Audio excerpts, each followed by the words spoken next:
Bien, después de tener todas esas piezas cepilladas, las del mueble que corresponda, ¿vale? Como ya hemos explicado de sobra, totalmente dimensionadas en su medida definitiva del plano del diseño, perfectamente planas y a escuadra las superficies. Pues es el momento de pasar a hacer los ensambles, que son los que sujetarán, los que unirán todas esas piezas o componentes del mueble. Y el primer ensamble que vamos a tratar en esta especie de curso gratuito, pues es la cola de Milano calada, que corresponde con este ejemplo, ¿vale? Es, digamos, el ejemplo de cola de Milano más básico o simple, donde ambas piezas atraviesan todo el grosor de la otra pieza, ¿vale? Se llama cola de Milano por la forma de estos lazos, que tienen una inclinación. Entonces forma, digamos, la cola de un pájaro. Bueno, pues en España tradicionalmente se ha llamado así, cola de Milano, pero en otros países, si lo traducimos, el nombre no coincide, es parecido. Y bueno, la peculiaridad de este ensamble es que al tener esa inclinación los lazos, pues genera una gran resistencia a la tracción en este sentido, ¿verdad? Si de esta pieza intentamos tirar hacia arriba, pues no sale.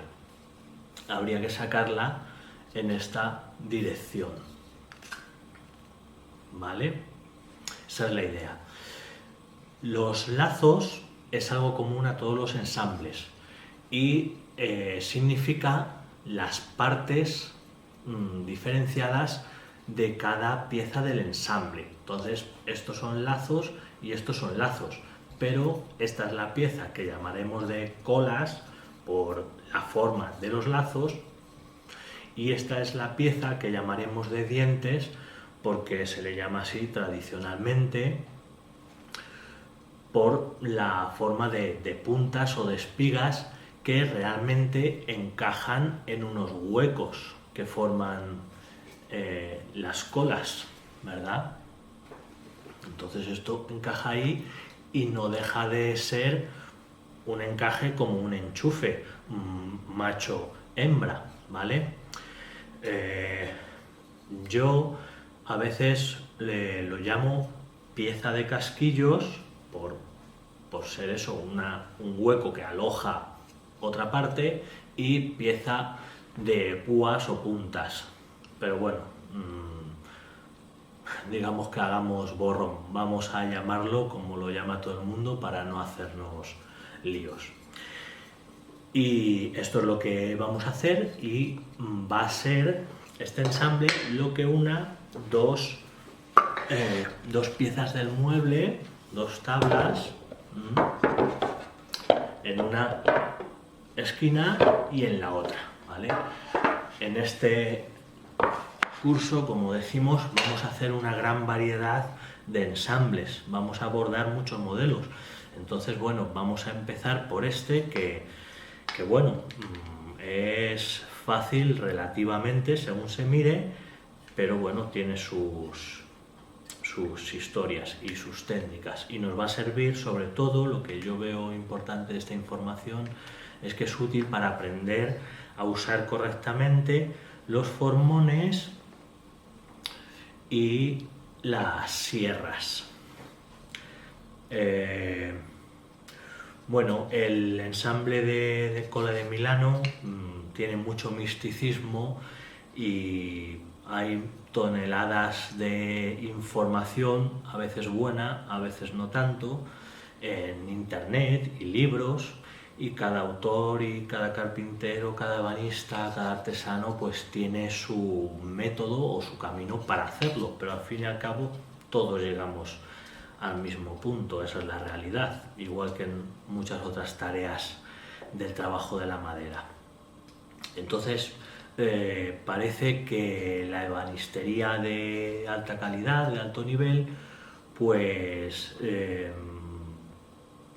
reúne la condición de tener incluido este ensamble en alguna parte del mueble. Así que creo que es algo esencial a aprender a hacer, ¿no? Bien, aquí tengo varios modelos de colas de Milano porque partimos de este ejemplo básico, pero esto se puede variar y hacer 1000 tipos diferentes, y eso ya está en la imaginación y en la creatividad de cada uno. Es verdad que luego, por otro lado, no solo está la parte estética de cómo el aspecto que tenga la junta, sino el aspecto ya mecánico y la utilidad que se le quiera dar a esa junta. Lo esencial, como decimos en este ejemplo, es eso, que es un ensamble que se diferencia principalmente de otros como el de caja y espiga o de horquilla, pues que tiene una resistencia añadida a la tracción de uno de los componentes. Entonces, bueno, pues se supone que bien hecho, pues tiene más resistencia, se busca eso. Pero antes de hablar de estos otros modelos o variaciones de la cola de Milano, quiero mencionar las partes del ensamble, porque como vamos a estar haciéndolo y trabajando, pues necesitamos conocer esas partes. Bien, algunas partes son comunes a ambos componentes y otras son diferentes. Entonces, por ejemplo, esta línea y esta línea de aquí, que es la que hace tope con una pieza y la que hace tope con la otra pieza, ¿vale? Lo llamaremos espaldón. Es la línea que define el espesor de nuestras piezas. Bueno, hay muchas palabras que vamos a mencionar y ya se han explicado en otros capítulos, por lo tanto no vamos a estar repitiendo lo mismo. Pero esto sí, el nombre de las partes del ensamble. Entonces, ese es el espaldón que decimos. Y luego, estas superficies, ¿vale? Las que tenemos ahí, vamos a acercarlo, las que están aquí, todas estas y todas estas por ahí adentro y por aquí, ¿vale? Estas, digamos, todas las superficies de los lazos que tienen la fibra al hilo son las paredes. Eso es común a ambos. Entonces, paredes de dientes o paredes de colas, pues van a ser esas superficies, al grano. El espaldón lo que forma es la fibra de testa, va a ser fibra de testa. Bien, luego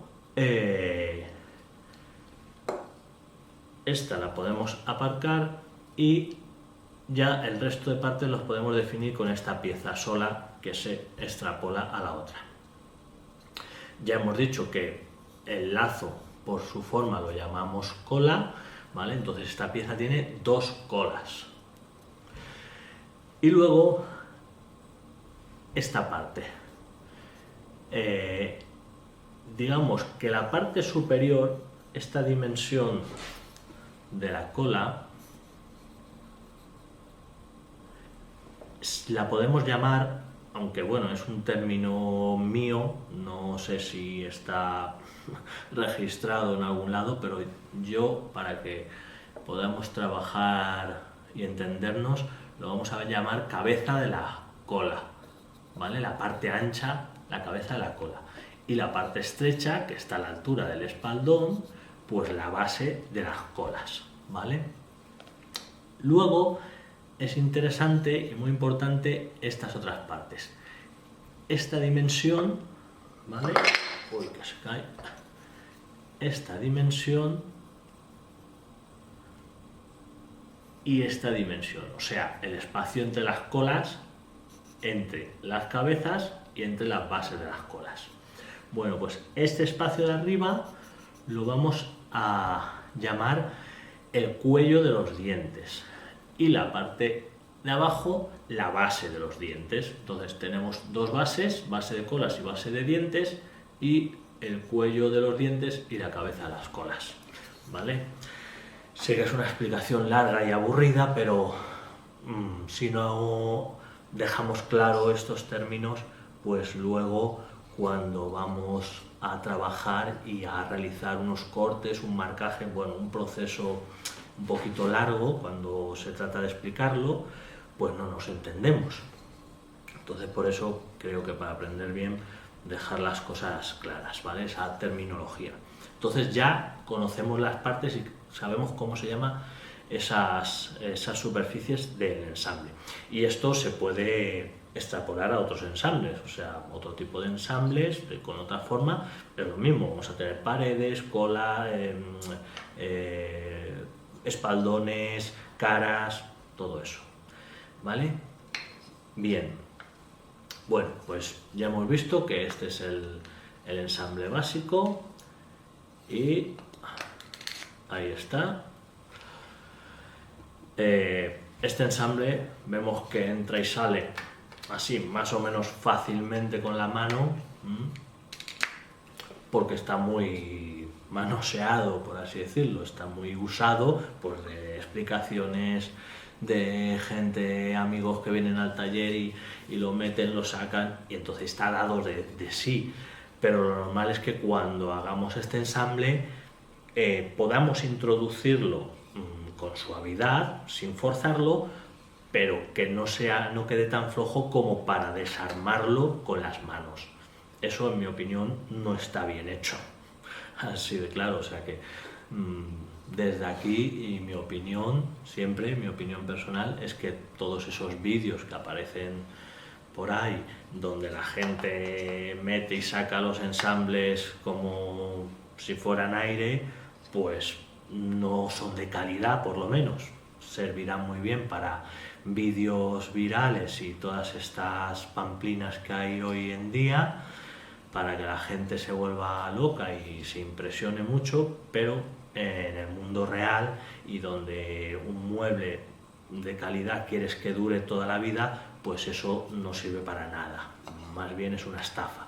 Entonces no debe entrar y salir con esta facilidad, sino que queda encajado, y para sacarlo pues tendríamos que aplicar una fuerza extra con un martillo y bueno, ya desarmarlo de otra manera, pero no con las manos. Bueno, el ensamble simple. Luego, por ejemplo, pues tenemos variaciones como esta, que también es muy típica, ¿verdad? Que es el ensamble de cola de Milano ciega, ¿vale? Este le llamamos cola de Milano calada, que es el que vamos a hacer, y este cola de Milano ciega. ¿Por qué? Pues porque esta parte de los lazos no se ve nada.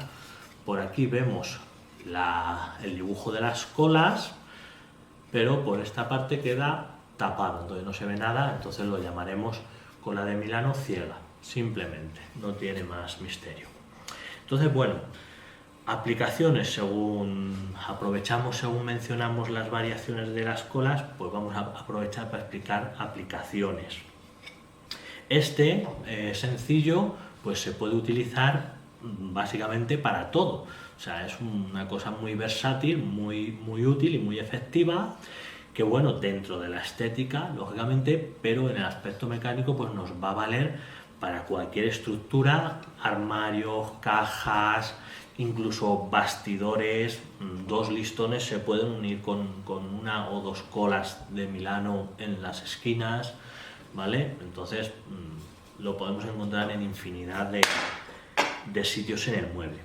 Y luego este ya es un poco más decorativo, por así decirlo, ya busca ocultar una parte de los lazos, y lo solemos encontrar en los cajones de los muebles. Es lo más típico. Los cajones pues queremos que se vea un diseño del armario, la cajonera, la cómoda, pues un grano de la madera a la veta como un dibujo lineal, y no queremos que quede interrumpido por el corte de los ensambles. Entonces en los cajones es muy habitual encontrar este ensamble.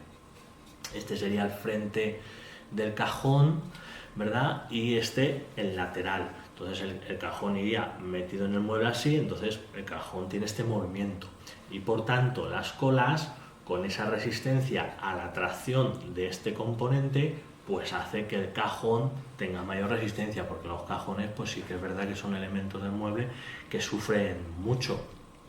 Entonces este ensamble viene muy bien. Esa sería la aplicación, pero bueno, que lo podemos encontrar en otras partes o estructuras, simplemente pues cuando se busca tapar ese ensamble por un lado, ¿vale? Quedaría tapado lo que es los lazos rectos, digamos. Aquí tienen la inclinación y aquí queda tapado la parte recta. Bueno, son dos ensambles fundamentales y básicos. Sobre estos ensambles luego se pueden hacer variaciones ya decorativas. Pues aquí diseñé un modelo que es una cola de Milano calada, pero bueno, pues con otras inclinaciones y jugando con el dibujo. Esta igual, aquí por ejemplo jugamos con el tamaño de los lazos, ¿vale? Haciéndolos unos pequeños, unos grandes, reduciendo el tamaño para que parezcan agujas del componente de los dientes, ¿verdad? Bueno, es estética, no va más allá. Este por ejemplo, pues bueno, es el Kogiku Tenbin, es un diseño japonés, pero no deja de ser una cola de Milano calada, ¿vale? Simplemente jugando con los ángulos.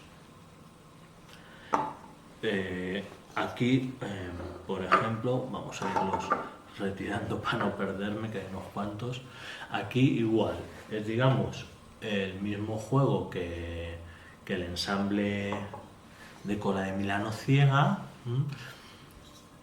Por este lado quedan tapados y por aquí se ve la inclinación, pero además añadimos un inglete en los cantos de las esquinas, además de la solapa, y luego observar que los cantos, los lados, ¿vale?, tienen el acabado como media cola de Milano, mientras que aquí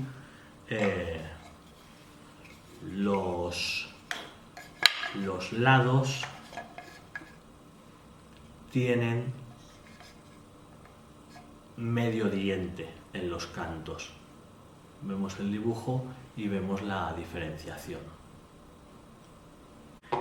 Bien, siguiendo con estos modelos, pues bueno, encontramos por ejemplo este ensamble japonés que, bueno, se asemeja a unas colas de Milano, pero en realidad son un ensamble de dientes o de cremallera. Lo que pasa es que como tiene los lazos inclinados, ¿vale?, pues parece una cola de Milano.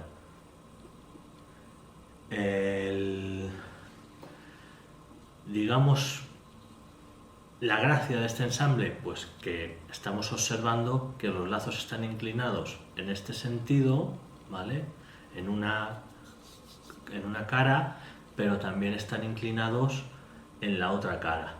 Entonces, si intentamos tirar de esta pieza y sacarla hacia arriba, pues es imposible porque está inclinado, entonces no se puede. Si esta otra pieza intentamos sacarla hacia abajo, pues la inclinación también nos lo impide. Es un juego visual.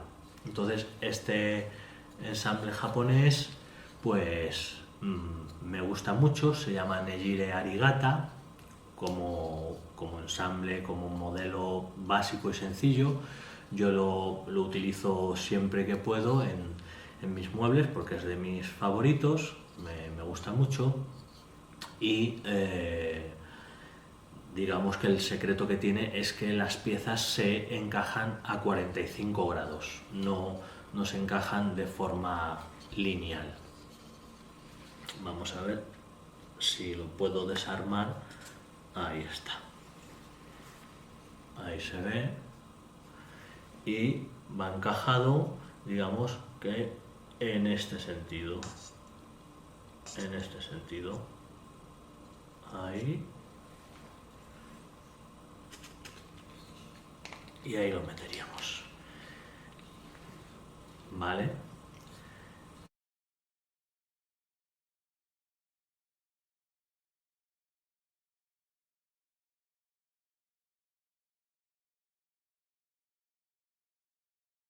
Bueno, más variaciones, por ejemplo. Este ejemplo, igual, juega con la visión espacial y como vemos, pues tiene unas colas de Milano en una parte y tiene un pico en las otras caras.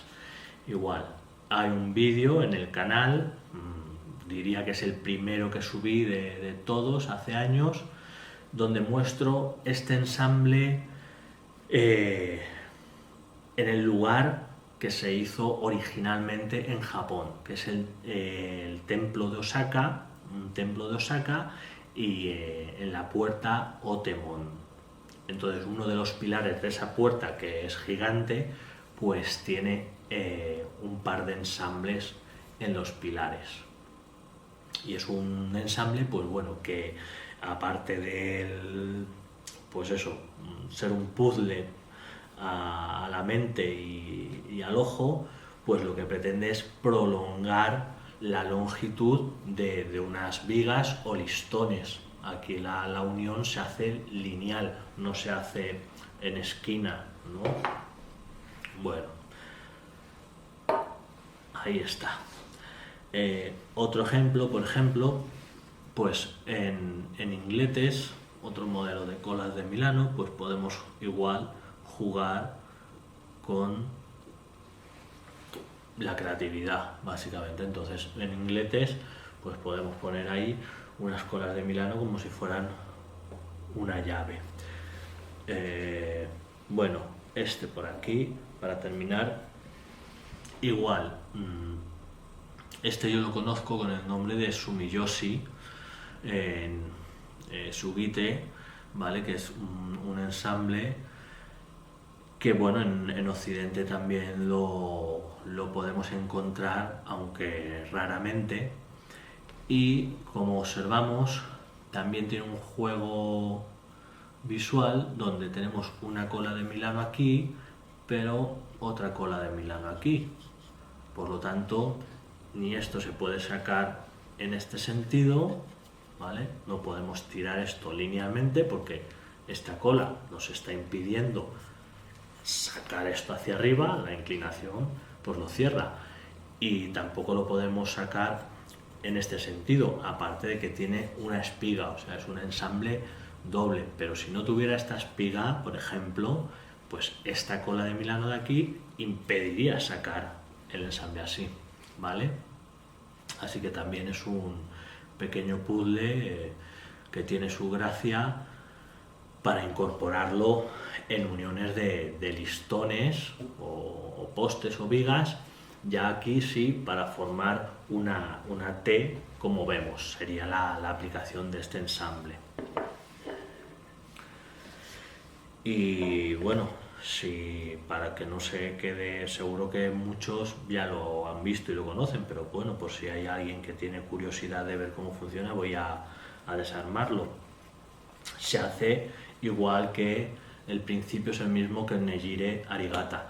Se hace introduciendo las piezas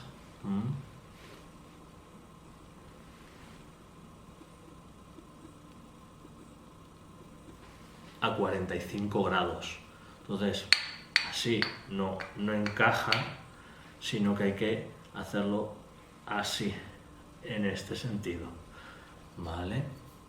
lo pondríamos ahí.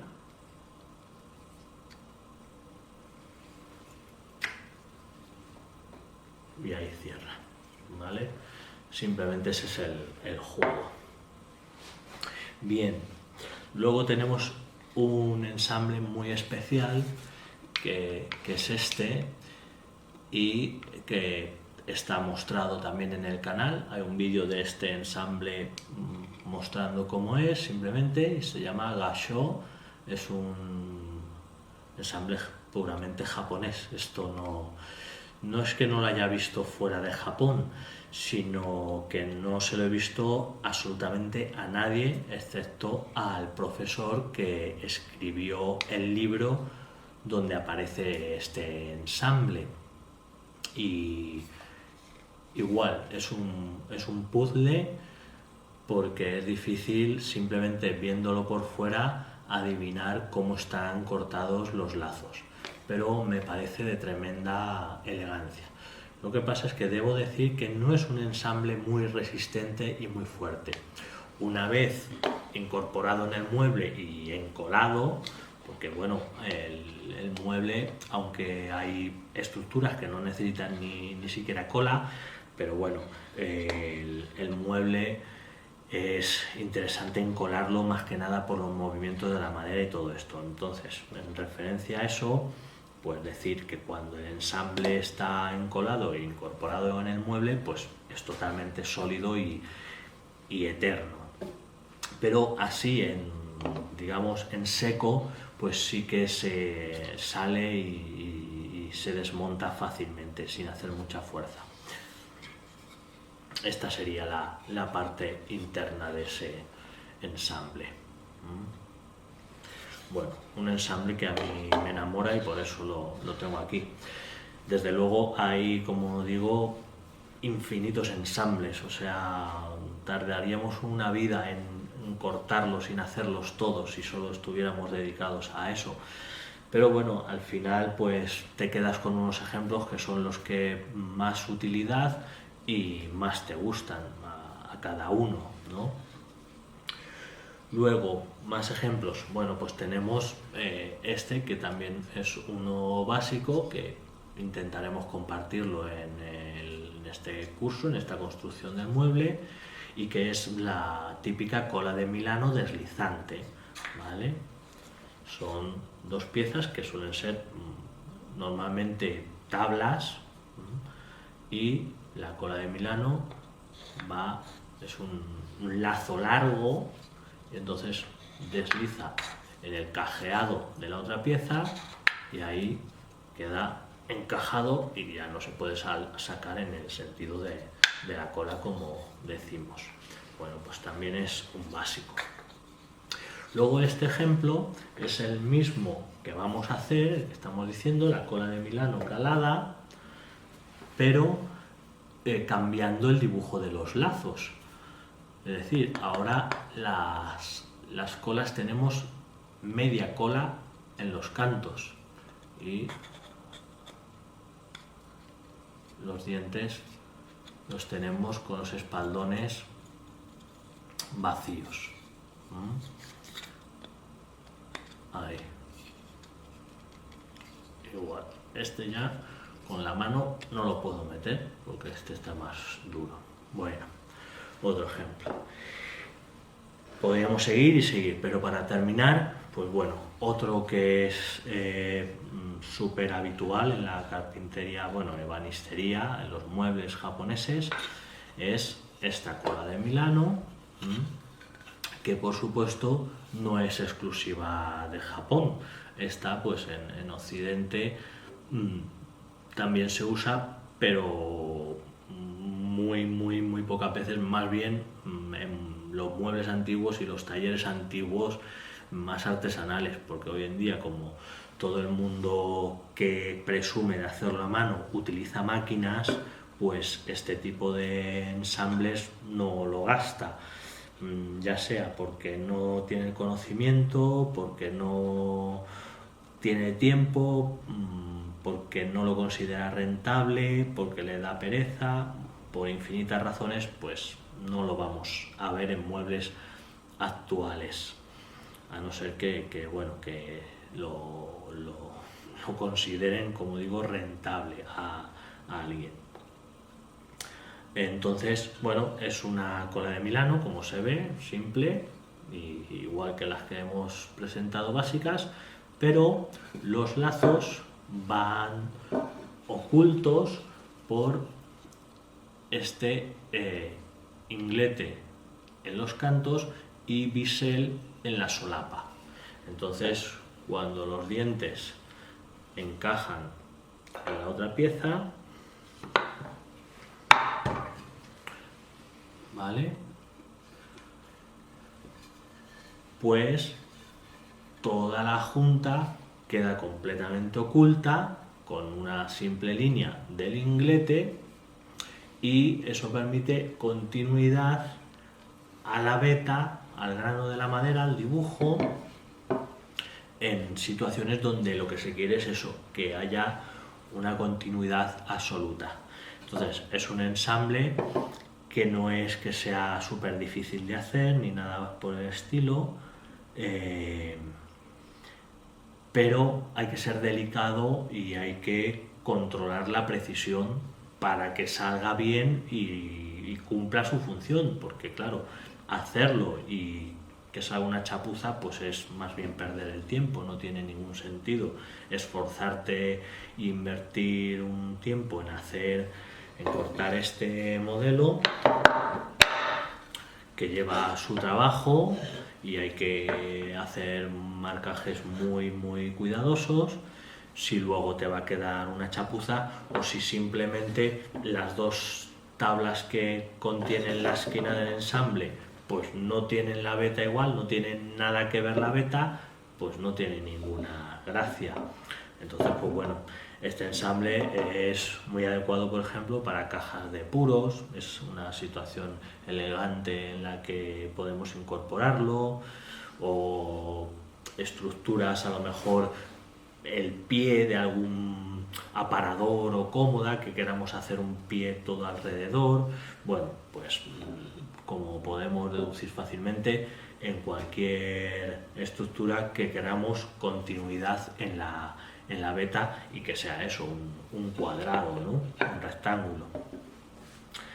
Eso sería.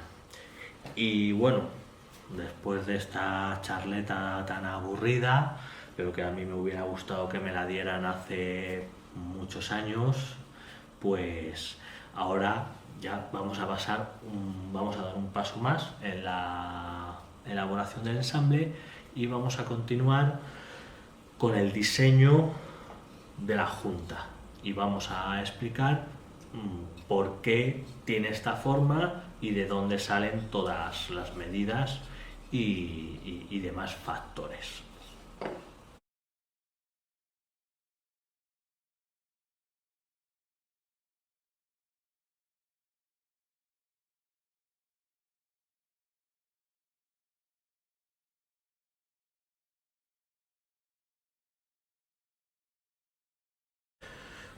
Bueno, ahora, como decimos, vamos a ver por qué hacemos dos lazos, dos colas, por qué tiene esta inclinación y no tiene otra inclinación más aguda o más elevada, por qué tiene este tamaño los lazos, este espacio. Pues todo eso es lo que debemos revelar con el diseño de la junta. Entonces, voy a explicar estos factores, pero decir que cuando lo hagamos por nuestra cuenta es muy recomendable hacer primero un boceto, un esbozo, un diagrama sobre papel, como tengo aquí.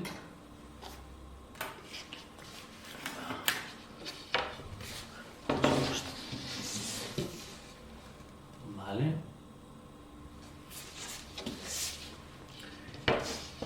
Porque de esa manera vamos a tener una visión más clara del aspecto que va a tener la junta y siempre podemos hacer cambios, variaciones, ajustes o lo que haga falta antes de realizar un montón de líneas en la pieza de madera, que luego si no nos gusta, si no nos queda bien, pues borrar esas líneas o trabajar sobre ellas, pues va a ser un desastre, la verdad. Entonces, por eso es recomendable hacer primero en papel ese dibujo.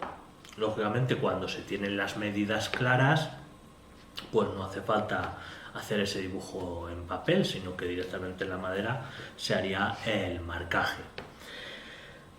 Pero lo primero que hay que saber para cortar un ensamble de cualquier tipo es el marcaje. El marcaje se refiere a las líneas que vamos a hacer, ya sea con un lápiz o con un cuchillo propiamente de marcaje, y esas líneas son las que determinan todos los cortes y ajustes que hay que hacer en cualquier ensamble. Ese es el marcaje.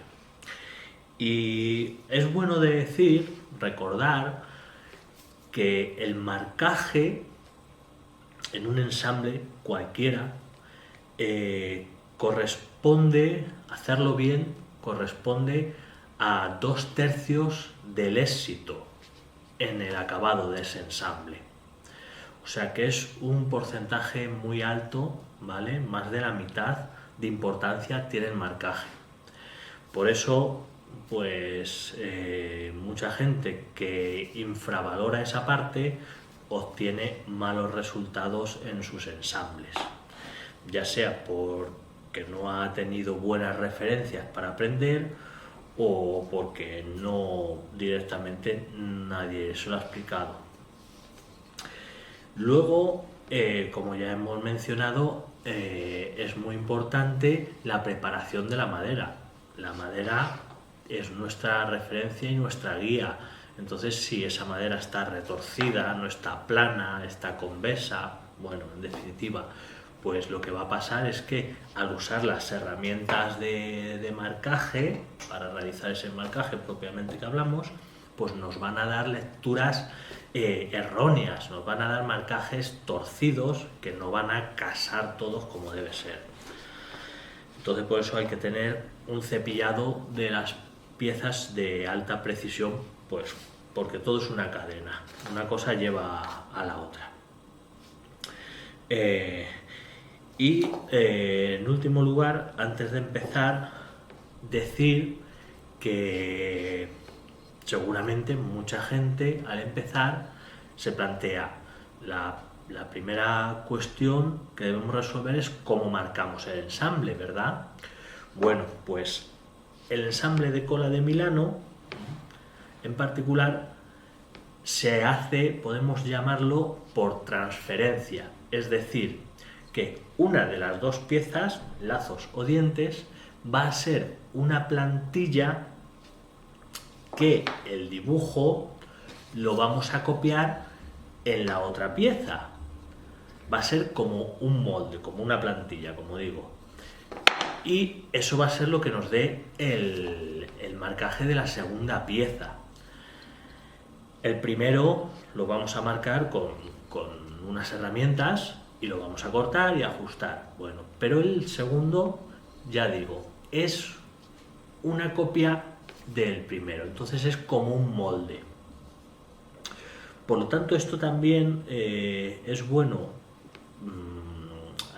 tener conciencia de que aunque es importante cortar bien esa primera pieza, tampoco debemos obsesionarnos con que todo sea en las líneas que hemos dibujado originalmente, porque como es un molde, es una plantilla, pues lo que vamos a copiar es lo que vamos a obtener. Por lo tanto, si no coincide exactamente con las líneas que hemos dibujado, el resultado de la pieza molde original, pues tampoco es un fallo ni es un error, porque no pasa nada. Lo que es importante es que luego lo copiemos bien en la otra pieza, y esa otra pieza sí, esa sí que tenemos que cortarla y respetando lo que hemos transferido de la pieza. Entonces, dicho esto, podemos pensar o debemos preguntarnos cuál pieza vamos a hacer primero para copiarla en la segunda. Bueno, pues el ensamble de cola Milano se puede hacer cualquiera de las dos piezas como molde. Podemos cortar los dientes y copiarlo a la otra pieza y terminarlo, o cortar originalmente las colas y copiarlo en la de dientes, ¿vale? Cualquiera de las dos sirve de molde, pero yo tengo unas razones para elegir cuál camino decidir. Otra gente, pues lógicamente lo hará diferente. Yo, exceptuando un solo caso, una sola variante de colas de Milano, que es la que hemos visto antes de lazos perdidos a inglete, ¿vale? El resto de colas de Milano siempre corto primero o utilizo de molde la pieza de colas. Esta es la que vamos a hacer en el capítulo de hoy. Y mis razones son las siguientes. Cortando esta pieza, luego, para copiarla en la otra pieza, tengo un acceso bastante cómodo para esto. Vamos a simular, ¿vale? No es así, pero vamos a hacer la simulación.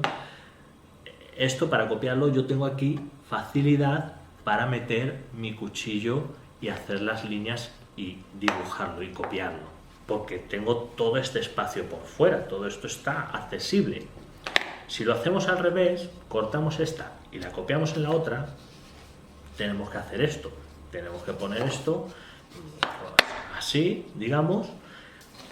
Vamos a hacerlo así y tenemos que dibujar ya sea desde aquí o desde aquí, ¿vale? Meter la herramienta de marcaje entre este espacio tan pequeño. O sea, solamente estamos limitados a este huequecito. Entonces aquí acceder con el cuchillo pues es muy incómodo y tiene muy poca visibilidad. Que ya digo, a quien le guste, pues enhorabuena, pero yo explico mis razones. Entonces aquí para marcar es muy incómodo porque la pieza está limitando. De la otra manera, ya digo, tenemos todo este espacio. Podemos meter el cuchillo por donde queramos. Así que esa es la primera, por comodidad. En segundo lugar, si cortamos, como decimos, con mi procedimiento esta y la utilizamos de molde, ajustar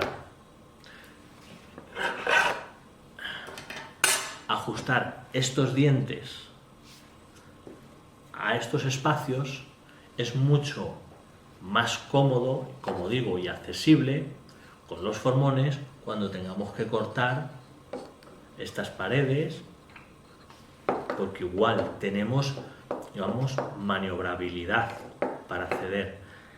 Si lo hacemos al revés y tenemos que ajustar estos huecos, este huequecito de ahí, tenemos que tallarlo ahí, meter los formones ahí para que quede con la línea, que esto lo hemos copiado aquí, pues igualmente es súper incómodo.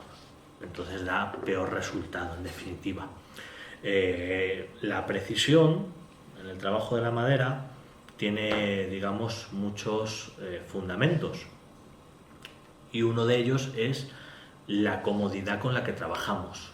Cuando estamos incómodos trabajando, cuando estamos en posturas raras o tenemos espacios difícil acceso, pues eso nos resta comodidad y nos resta precisión, y por lo tanto perdemos control y los resultados son peores.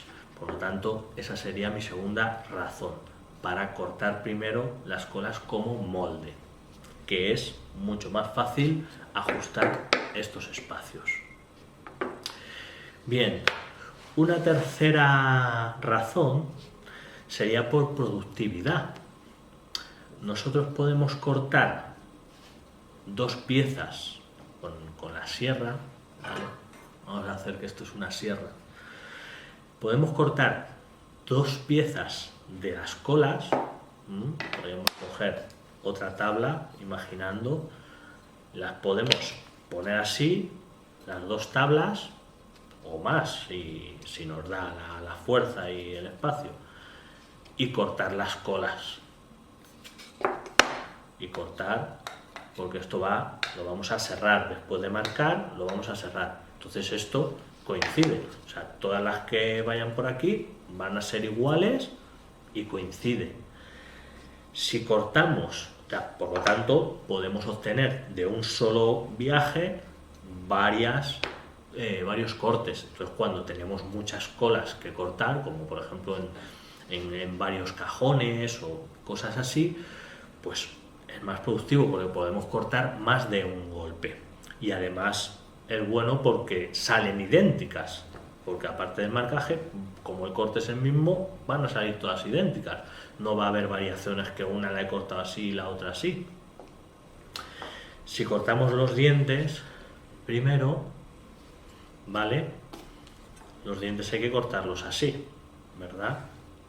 Vamos a cerrar así, todas estas las paredes es lo que se cierra, ¿vale? Con el serrucho la sierra. Entonces, si esto lo tenemos que cortar así y ponemos otra tabla de dientes para cortarlo, pues no coincide, porque el punto en el que está el cuello del diente respecto a la base no va a coincidir con la siguiente tabla. ¿Qué me dices? ¿Que la mueva así para que coincida? Vale, y luego las otras caras, el otro corte, otra vez a moverlo. Por lo tanto, ya no es tan productivo como parece, ¿vale? La solución. Por lo tanto, dos piezas de dientes o más no se pueden cortar a la vez porque el ángulo se desvía, ¿vale? Y eso es mi razonamiento para elegir las colas como molde. Así que ya sabiendo esto, entonces ya sí podemos pasar a ese diseño que hablábamos. Y es lo primero que vamos a dibujar y que vamos a cortar, la pieza de colas, ¿vale? Vamos a decir, el mueble que estamos haciendo, ya hemos dicho, son estas tablas y las que faltan, entonces van a ir así. Esta tabla, ¿vale? Que no cabe en la cámara, va a ir así. Esto va a ir unido así, las colas van en esta esquina y en esta esquina. En la parte de arriba haremos otro ensamble, ya lo adelanto. Pero en estas partes vamos a hacer colas. Entonces, si lo observamos, esta pieza de abajo tiene una dimensión diferente de esta lateral, ¿vale? Porque digamos, exceso es para la puerta va a quedar aquí, ¿vale? Es la idea, bueno, es como lo queremos hacer. Podría ser la puerta por fuera de esta pieza, bueno, eso ya lo sabemos, son cuestiones del diseño y la estética que queramos del mueble. El nuestro es así, entonces esa es la razón. Entonces los cantos de atrás están enrasados, que son las referencias, y eso ya las referencias está todo explicado, y esta es la parte de delante. Entonces las colas van a ir aquí, y como esta es más grande y aquí en este exceso no van colas, pues esta, digamos que no nos hace falta. Y con esta medida, esta anchura y este espesor, que lo podíamos, ya lo sabemos, pero si hiciera falta en otro caso, pues lo podemos medir, y esa medida ya la tenemos para pasarla al papel. A mí, para hacer este dibujo, me gusta hacer algo muy sencillo, que es coger la misma pieza la que voy a hacer las colas y usarla como puntilla, así, directamente, y ya tengo el ancho. Entonces, con esta especie de tabla de dibujo, yo me voy a poner ahí, me voy a alinear aquí dentro del papel.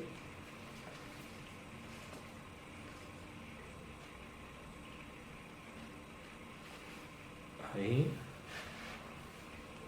eso es, ahí, que quede cuadrado con esta regla.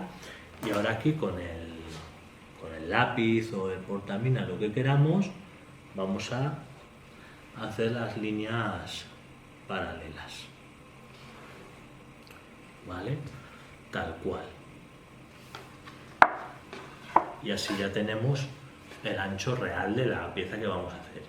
Y a continuación voy a utilizar la testa, el contorno de la testa, para dibujar el espacio que corresponde a las colas, o sea, ¿verdad? El espesor que ya hemos dicho que son las colas. Entonces esto coincide. Entonces esto lo ponemos aquí, lo alineamos con las líneas que tenemos antes. Si queremos, para estar más seguros, podemos utilizar una regla, una escuadra, ¿vale?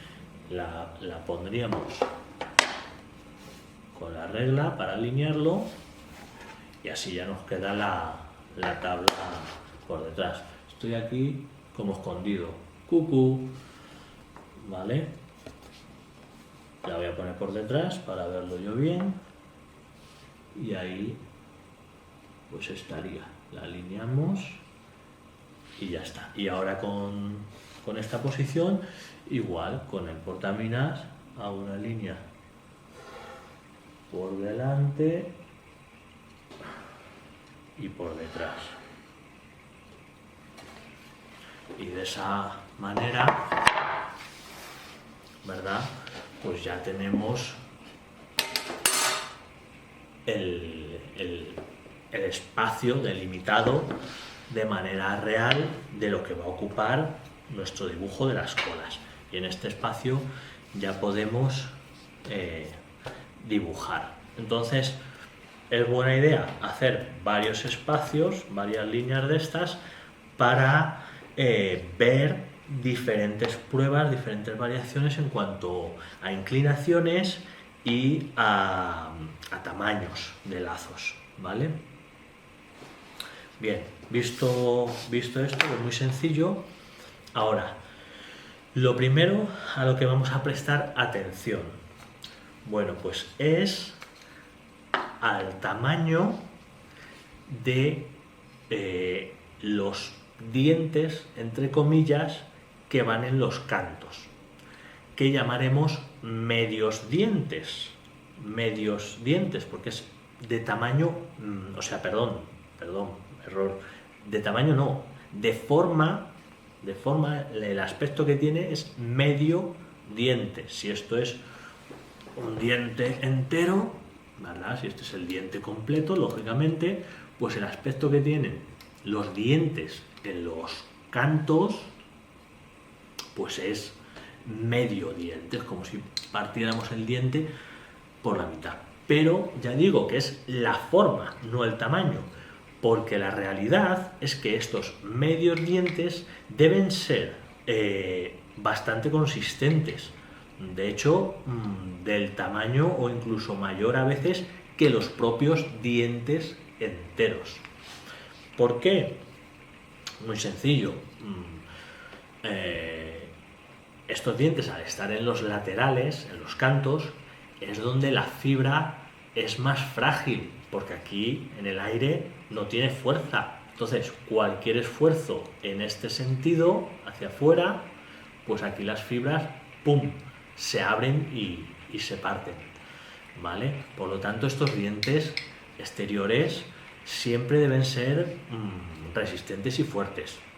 Hay que valorar, lógicamente, la estética. No vamos a hacer por por obligación y por norma rígida unos dientes siempre gordotes, ¿vale? No, pero valorar que no sean esos dientes así finitos, delgaditos, que vemos en muchos muebles de ebanistas ególatras y pseudo maestros de última jornada, que, bueno, pues las malas influencias derivan en esos diseños pobres y fallidos. Al ser esos dientes tan finos en esos muebles con tanta pomposidad y tantas medallas y estrellas Michelin, pues en realidad es una estafa, porque si este diente es muy finito, pues ya lo acabo de explicar, cualquier esfuerzo, ¡pum!, se va a partir. Y un mueble que está etiquetado como de calidad o que el precio es muy elevado, injustificadamente, por cierto, pues te están engañando, porque te están dando algo frágil que no vale para nada. Así que esos diseños tan malos yo no los practico. ¿Vale? Entonces entender eso, que estos medios dientes no tiene ningún sentido hacerlos súper finitos. Además, si lo pensamos, cuando el mueble esté armado, ya sea una estructura propiamente del mueble o un cajón, estos cantos, una vez el mueble terminado, hay que ajustarlos y hay que cepillarlos. Por lo tanto, si estos dientes son muy finitos, pues los vamos a debilitar y los vamos a crujir aún más.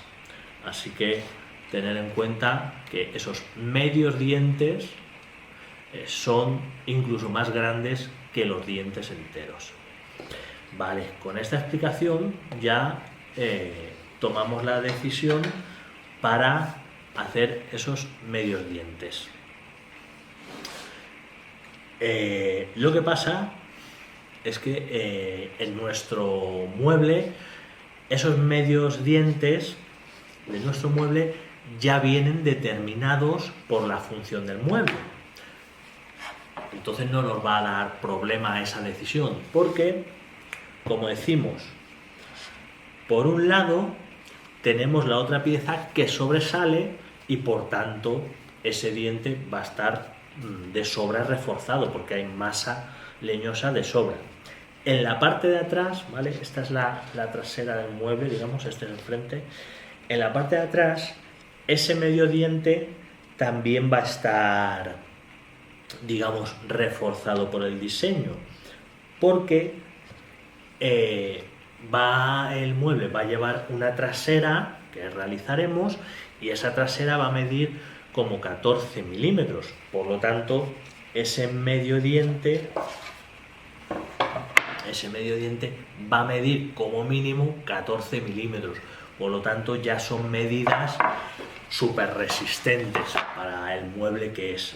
Pero quiero decir que si hacéis pues un mueble más pequeño, como una caja o algo así, y no hay otro elemento del mueble que condicione el tamaño, pues considerar que ese medio diente exterior no sea muy pequeño. Yo diría que el cuello del diente, la parte más estrecha de ese medio diente, que no fuera inferior a 6 milímetros, 5 si me apuras, también dependiendo del mueble, lógicamente. Si es una cajita así, pues claro, puedes llegar hasta 3 milímetros. Todo hay que entender el equilibrio y las proporciones, pero que de norma general un mueble corriente pues va a tener esos medios dientes entre 6 y 8 milímetros de anchura. Y luego al cepillar pues a lo mejor se quedan en 7, en 5 milímetros, pero bueno, de entrada el diseño para el dibujo que vamos a hacer, entender esa parte. Bien, dicho esto, pues marcamos esa medida en nuestra pieza de colas, que es la larga. El lateral son las colas, ¿vale? Nuestras colas las vamos a hacer en esta pieza, ¿vale? Entonces, en la parte trasera, que corresponde con la tabla, pues apuntaremos 14 milímetros como mínimo. Eso es sencillo, con la regla pum, hacemos una línea y marcamos 14 milímetros. Y en el otro extremo, en el otro canto, como tenemos margen de sobra con el diente, pues simplemente por proporcionarlo un poquito las colas, vamos a marcar lo que hemos dicho, 8 milímetros. Y con 8 milímetros marcados en el otro canto es suficiente para este reparto de lazos inicial. Pero eso es lo primero que debemos hacer. Entonces, después de decidir esa medida de los medios dientes que hemos dicho y apuntado,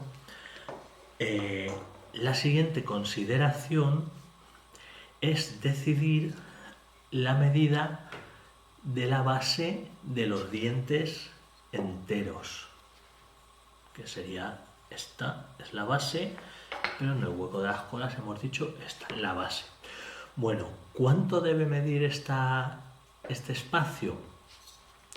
Pues debemos prestar atención a los formones que tengamos.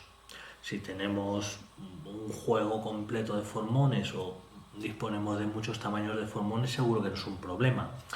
Pero si, por ejemplo, tuviéramos el formón más pequeño de 6 milímetros tan solo y diseñáramos unas colas, una base de los dientes más estrecho, más pequeño que esos 6 milímetros o justo esos 6 milímetros, pues va a resultar muy frustrante cuando vayamos a cortar esa línea de espaldón en este espacio. Por tanto,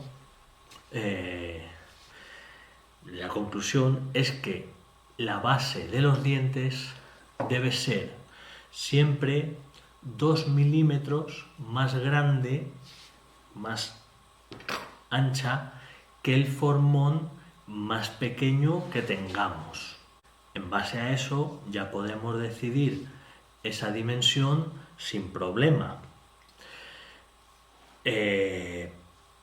Siempre, como decimos, que no sea más pequeño o igual que el formón más pequeño que tengamos. Entonces, por ejemplo, este espacio, un formón de 9 milímetros, como es este, pues tiene un acceso perfecto. El formón se puede mover y se puede maniobrar y puede cortar ese espacio sin estropear estas esquinas, que es lo importante. Si usamos un formón que sea igual que esa base de los dientes, igual de ancho, aunque pensemos que va a valer porque cabe, porque tiene el mismo tamaño, lo que va a pasar es que los costados del formón, que tienen una pendiente, pero luego tienen una parte recta, digamos en la sección de los formones, pues esos costados van a aplastar esas esquinas y las van a estropear y van a quedar feas o van a quedar huecos. Por eso la decisión que debemos tomar es mirar el formón más pequeño que tengamos y no hacer esa base más pequeña, inferior a 2 milímetros, menor que el formón más pequeño que tenemos. Bueno, eso a tener en cuenta. Bien, en nuestro caso, como disponemos hasta de formones de 1,5 milímetros en el estudio Hayabusa, pues realmente no hay problema para diseñar los dientes muy pequeños. Pero ya vamos a mirar el aspecto estético y en base a eso ahora a continuación lo explicaremos y lo decidiremos. Simplemente es para ir añadiendo factores que debemos tener en cuenta para este diseño de ensamble. Bien, la base ya está explicada.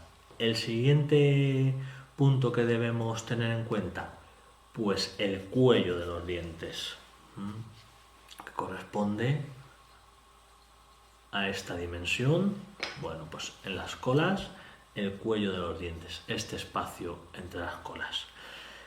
¿A qué se refiere esto? Bueno, pues que este espacio igualmente no debe ser más pequeño que el espesor de la hoja de los formones que tengamos. Si usamos unos formones regulares, vamos a medir el espesor de esta hoja aproximadamente por la mitad, suficiente para que entre, y veremos cuánto espacio necesitamos para ese cuello. Entonces, este formón, si el tamaño de mi formón solo fuera este, si no tuviera más opciones, pues este, por ejemplo, me valdría porque entra más o menos fácil, pero es verdad que es un poquito justo, aunque entre, pero es un poquito justo. Entonces, cualquier maniobra que queramos hacer, pues nos va a resultar incómoda y podemos estropear las esquinas de las cabezas de las colas, ¿vale? Entonces, estas medidas lo que quieren decir es que no hagamos las cosas tan estrechas por un poquito presumir en las redes sociales, y es mejor hacerlas de manera proporcionada y prudente para trabajar bien y que el resultado final sea mucho mejor. Entonces, ese cuello debe permitir pasar la hoja del formón sin problema. En mi caso, tuve la suerte de encontrar en Japón un formón con una hoja tan estrecha como 2 milímetros. Entonces, este es el formón que yo dedico para los ajustes en las paredes de las colas de Milano. Lo compré específicamente para esto. Entonces, claro, este formón me va a dar la oportunidad de hacer los cuellos hasta 3 milímetros de ancho, o si me apuras 2 milímetros, porque este formón va a entrar.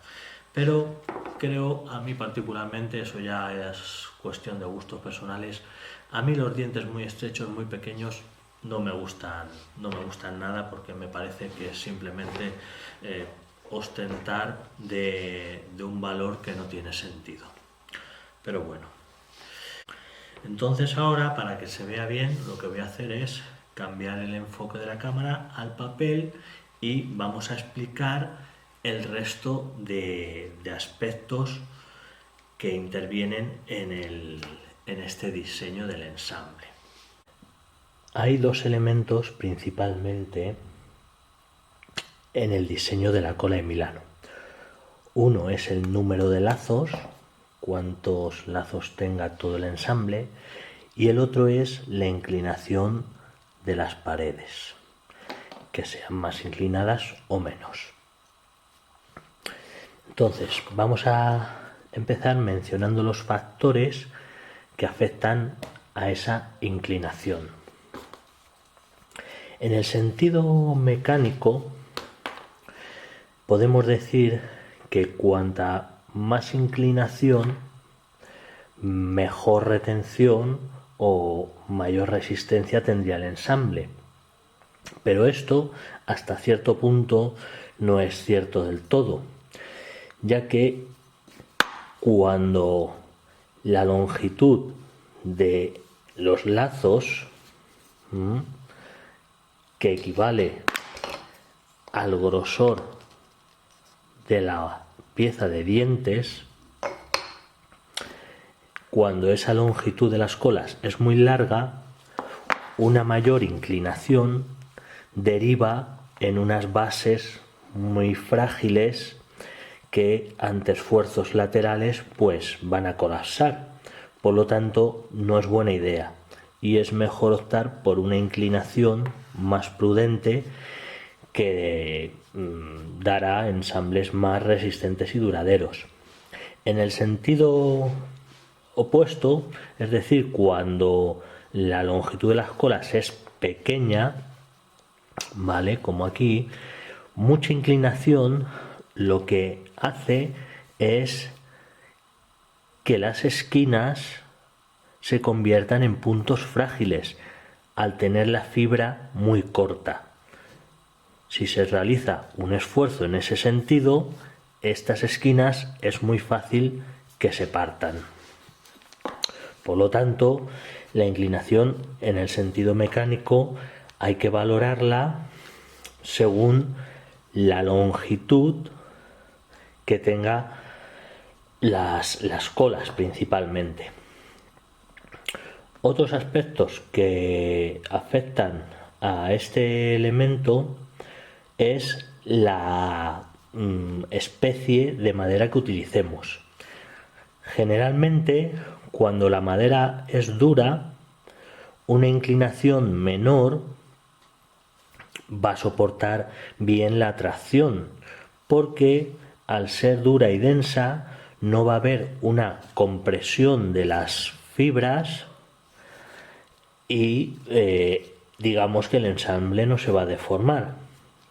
Cuando la madera es blanda, es preferible tener una inclinación algo mayor para compensar esa compresión de las fibras.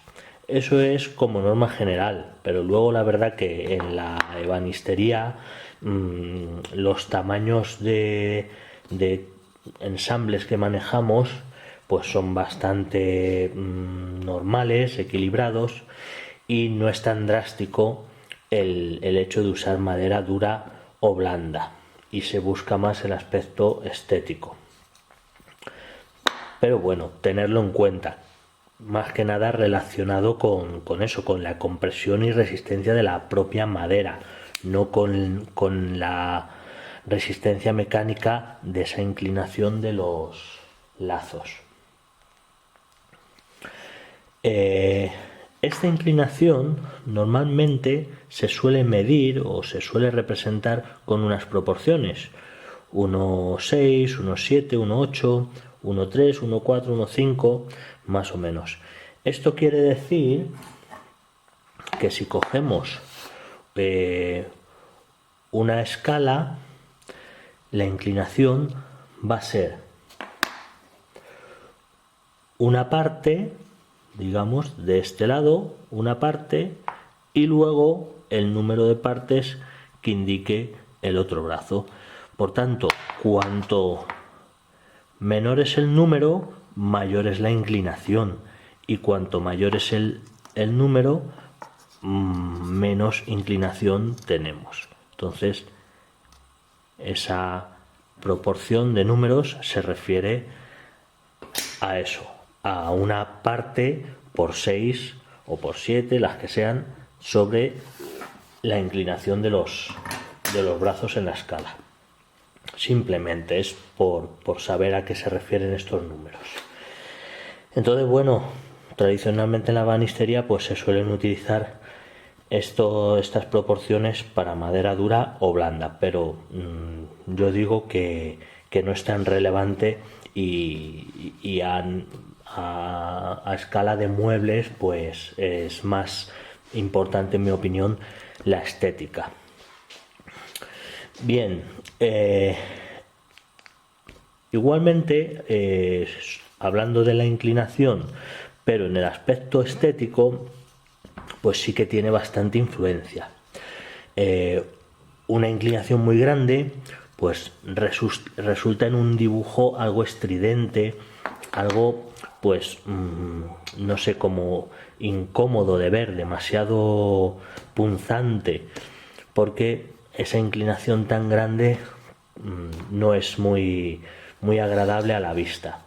Igualmente, si los lazos son muy grandes, pues una inclinación mayor pues hace como ver algo que el ojo no es correcto, aunque no esté aunque no sea experto en ebanistería.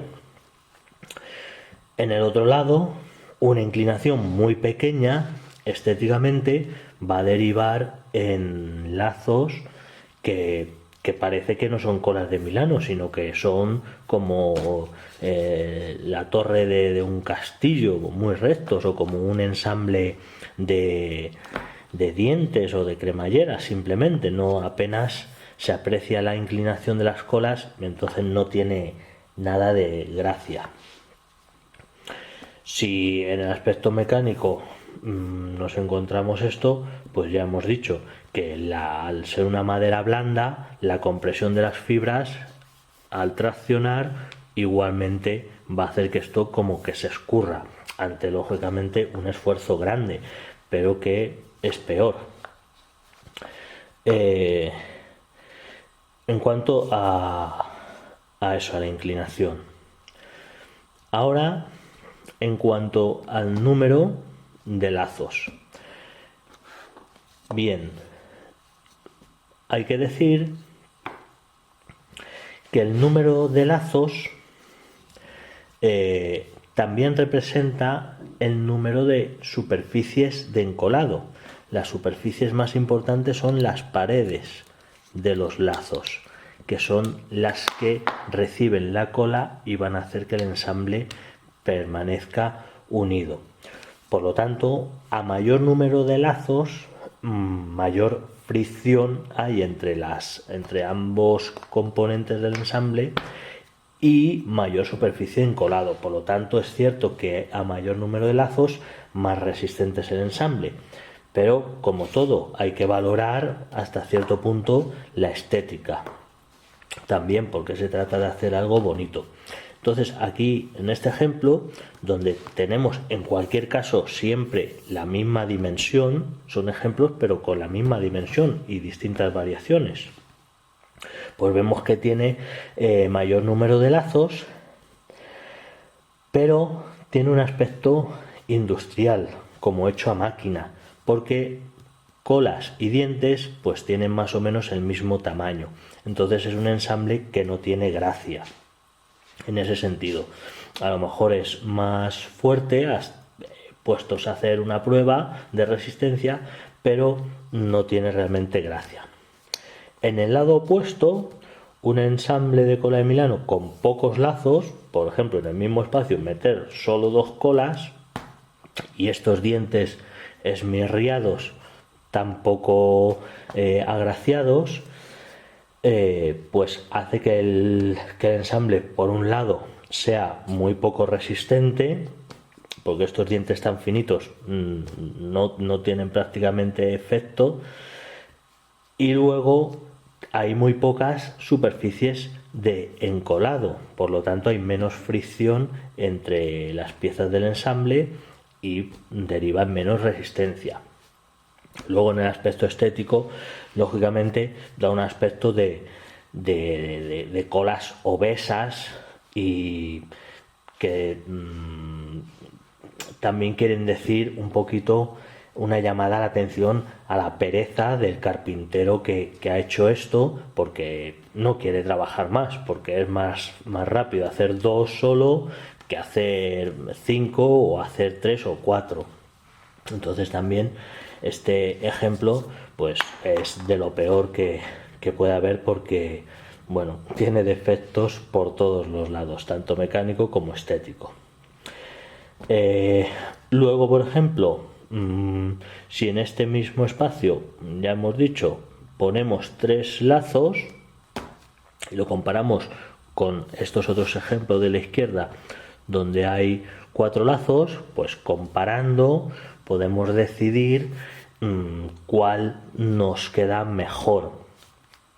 Y en mi opinión he decidido optar por el de 4 colas, porque me parece más bonito y proporcionado entre dientes y colas, entre los tamaños, la diferenciación entre dientes y colas, y porque lógicamente va a ser mucho más resistente. Y como es un ensamble que va en la estructura principal del mueble, pues ciertamente lo queremos bastante resistente, porque es una parte importante de este armarito que vamos a hacer. ¿Vale? Entonces, en cuanto al número de dientes, ¿Qué más decir? Bueno, aquí he hecho unas pruebas con distinta inclinación para ver cuál nos gusta más, si a 14 grados o a 12 grados. Esta tiene más inclinación y estas dos tienen un poquito menos de inclinación, igual que aquí los dientes. Como decíamos, lo primero que debemos hacer después de calcular esos medios dientes que hemos marcado aquí, 14 y 8, es diseñar o establecer las medidas de los dientes enteros. Entonces,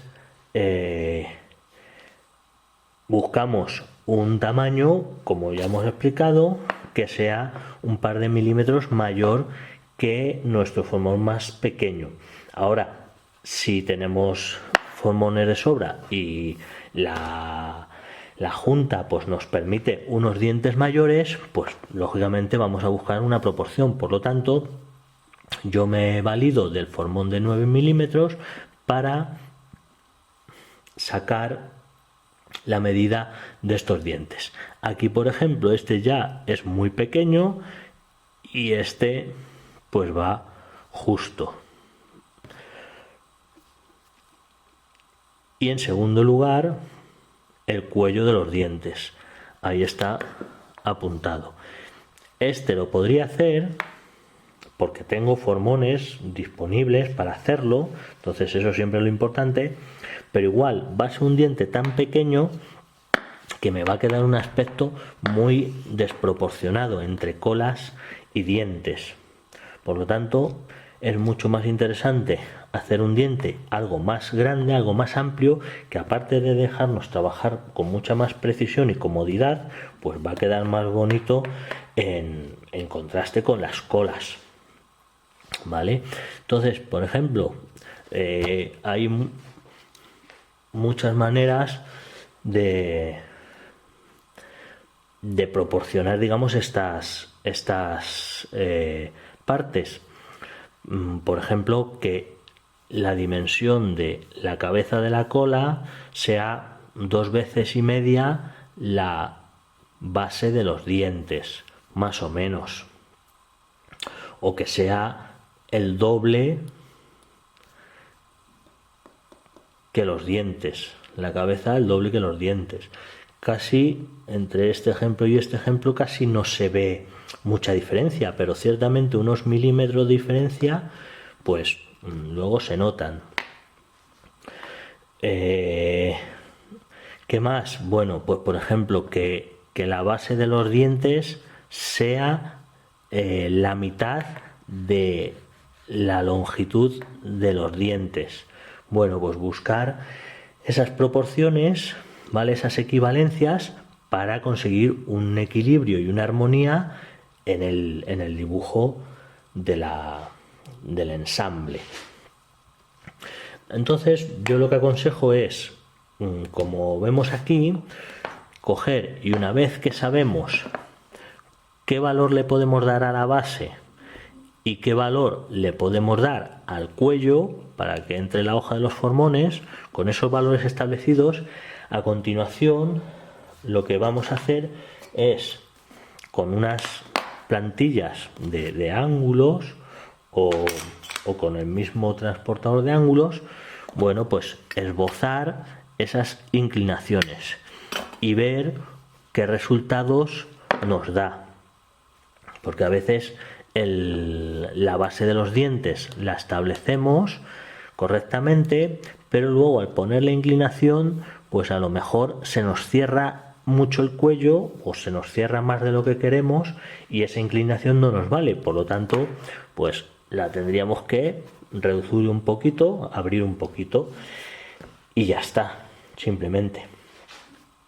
Y ahora, como decimos, vamos a hacer el dibujo. Ya he explicado esos dos elementos que hemos dicho que influyen el número de lazos y la inclinación en el sentido mecánico y en el sentido estético. Tener en cuenta esas dos premisas, digamos. Vale, esto lo ponemos por aquí Y ahora hacemos esto. Los medios dientes ya están marcados con el valor que siempre lo tenemos. Entonces, ahora vamos a coger y vamos a hacer la inclinación de esos medios dientes. Hay que prestar atención que la inclinación vaya correctamente, ¿vale? Es algo sencillo, pero bueno, es bueno recordarlo. Entonces, bueno, voy a coger, por ejemplo, esta plantilla para hacer la inclinación, que son 14 grados. Entonces pondría la plantilla ahí con el punto, la deslizamos y ahí hacemos la línea. La regla, lógicamente, la escuadra me sirve para alinear toda la superficie. Y ahora el otro lado, ahí, vale, eso sería. Ahí tenemos los medios dientes ya dibujados. Ahora, ciertamente, lo que debemos hallar son el resto de dientes, ¿verdad? Y para ello vamos a utilizar un método con un compás que me gusta mucho y que hasta donde llega mi conocimiento procede de la escuela Barnsley de Inglaterra, y este método lo popularizó un ebanista llamado Alan Peters, que obviamente pues está fallecido porque es muy antiguo. Entonces puedo estar equivocado, pero hasta donde yo sé, pues esta es la historia de este método, que de dónde viene. Bien, ¿cómo se hace? Bueno, lo primero que debemos tener en mente pues es el número de colas que vamos a hacer, 4 colas. Entonces, eso quiere decir que el compás, empezando en el medio diente, tiene que dar 1, 2, 3 y 4 pasos, ¿vale? 4 colas, 4 pasos. Ahora, ¿cuál es el chiste de este método? Bueno, pues que la pata del compás en el último paso debe caer a una distancia del punto del otro medio diente, ¿vale? A una distancia igual al cuello que queramos hacer. Por lo tanto, como este dato del cuello ya lo sabemos, porque ya lo hemos establecido antes con las pruebas de dibujo, es otro dato que deberíamos tener, pues ese valor del cuello lo vamos a anotar en ese otro medio diente. Si empezamos desde aquí, pues lo anotamos aquí. Si queremos empezar desde aquí hacia allá, pues lo anotamos aquí. Solo hace falta anotarlo en un medio diente, ¿vale? Entonces yo, por ejemplo, lo he anotado aquí y he puesto ahí 6 milímetros. Entonces, desde este punto hacia acá, hacia el canto, mido 6 milímetros y ahí lo marco.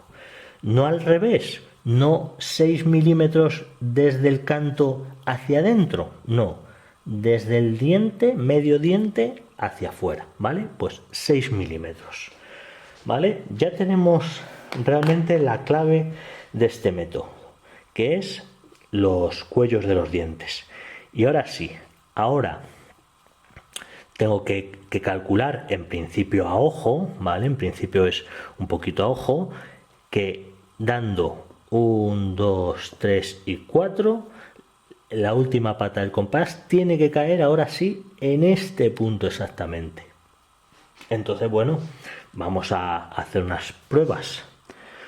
Ajustamos el compás, las patas aproximadamente que a la vista demos 4 pasos, ¿vale?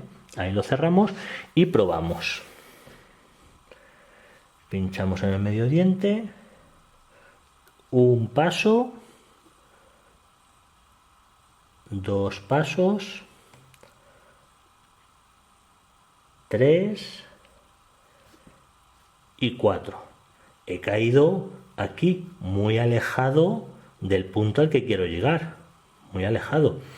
Entonces, este espacio de error, ¿no? Este espacio que me falta, que sería el error, bueno, pues ¿cómo lo ajusto? Pues como son 4 pasos, tengo que abrir el compás un cuarto de esta distancia, ¿vale?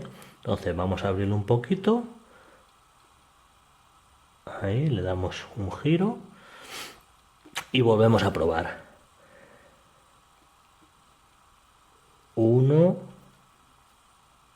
2, 3 y 4. He vuelto a fallar, me he acercado. Bueno, pues un poquito más.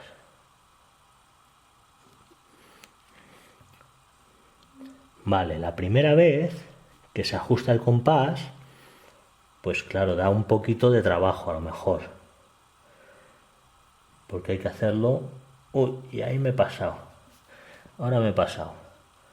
Tengo que ajustar una miga. Ahí. Porque se trata de hacerlo, claro, la primera vez a ojo. Sí. Ahora. Ahí está. ¿Vale? Pero una vez que he conseguido esta medida, esto ya me va a valer para todas. Entonces, como ya está esta medida cerrada, ahora todas las veces que tenga que hacer esto, ya lo tengo solucionado. Si utilizamos otros métodos más complejos para repartir estos lazos con reglas, midiendo con números, pues ese trabajo hay que hacerlo cada vez con cada ensamble, lo cual es muchísimo más lento, aunque parezca a simple vista más fácil. El método del compás, sí, la primera vez que ajustas el compás, a lo mejor tienes que dar un par de viajes de prueba, pero cuando ya lo tienes, pues es una medida muy efectiva. Pero bueno, no hemos terminado de ver cómo se realiza, ¿verdad? Vamos, ahora que ya tenemos la medida exacta, vamos a marcarlo ya, ahora sí, en serio. Entonces, uno sería ahí, voy a señalarlo con el lápiz, pincho, ahí,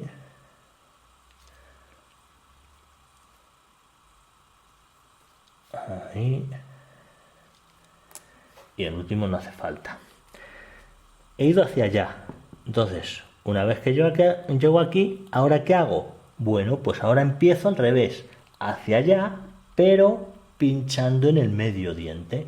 Entonces ahora empiezo aquí, pincho aquí y ya hemos hecho este salto que es, como decimos, justo lo que abre y establece el cuello de los dientes.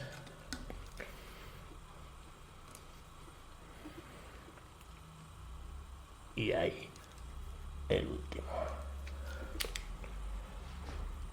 Entonces vemos que con 2 pasadas tenemos perfectamente repartidos y de manera perfecta los lazos con el número de colas que queremos. Y ahora vamos a hacer el dibujo para ver qué tal nos queda. Entonces alineamos nuestra regla.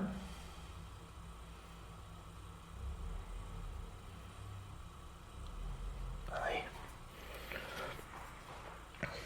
Y aquí ponemos el lápiz en el punto que hemos dicho y trazamos las inclinaciones.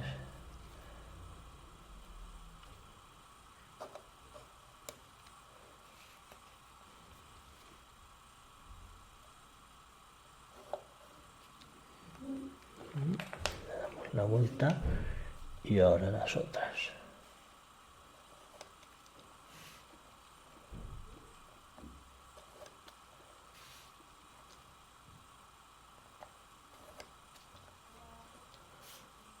¡Tarán! Y ahí tenemos nuestro ensamble perfectamente dibujado y proporcionado, ¿vale? Para que quede aún más claro, voy a volverlo a repetir ahora en este espacio, pero ahora para ver la diferencia vamos a hacer 3 lazos, 3 colas, ¿vale? Como aquí, pero con la inclinación correcta, ¿vale? Porque ya hemos dicho, yo he valorado esta inclinación según esta longitud de lazos, según la estética, según la mecánica, según la especie de madera, ¿vale? Eso ya lo que hemos explicado todo el tiempo. Entonces he llegado a esta inclinación, ¿vale? Volvemos a hacer lo dicho. Vamos a coger y vamos a hacer 3. Bueno, pues de entrada tendría que abrir el compás un poquito más, ¿vale? Bueno, voy a marcar aquí los 6 milímetros, voy a marcar aquí el tamaño del cuello que quiero, que deseo, ¿vale? Entonces voy a ponerla ahí.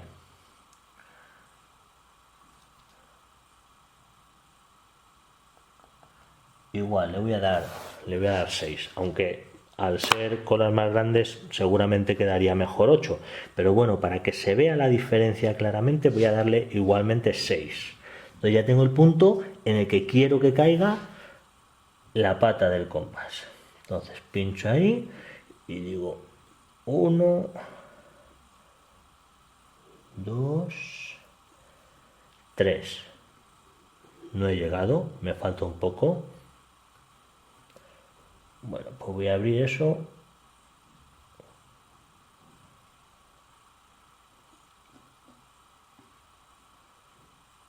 Un tercio. Ahí. Y volvemos a probar.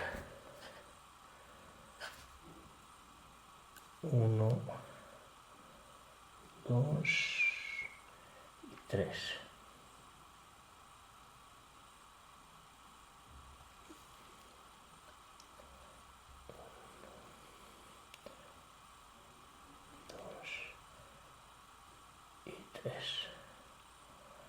Entonces ya vemos que de igual manera, pues dando la pasada para allá y dando la pasada para allá con el compás, tenemos esos puntos y ahora tenemos 3 colas. Vamos a dibujarlas de igual manera. Nos ayudamos de la regla para tener bien la inclinación establecida.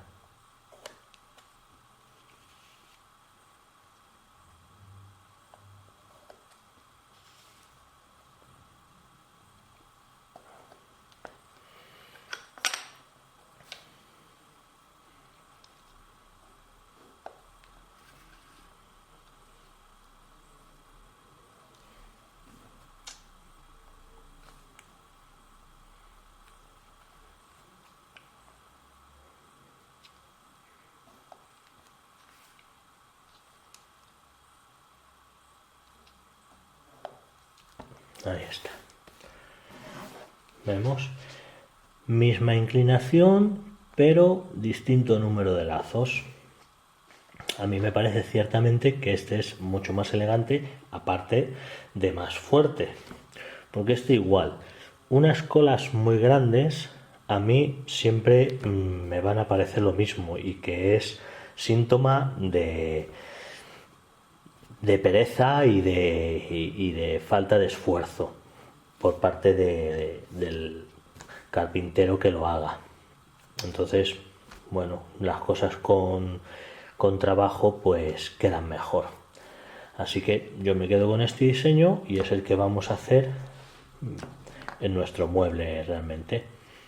Y este es el método de compás para repartir los lazos. Ahora, que tengo que hacer 50 ensambles iguales que este, 50 colas iguales, pues ya tengo aquí la medida. Ahora como veremos, el marcaje real en la madera, pero ya con esta medida ya tengo todo el rato igual, no tengo que variar nada.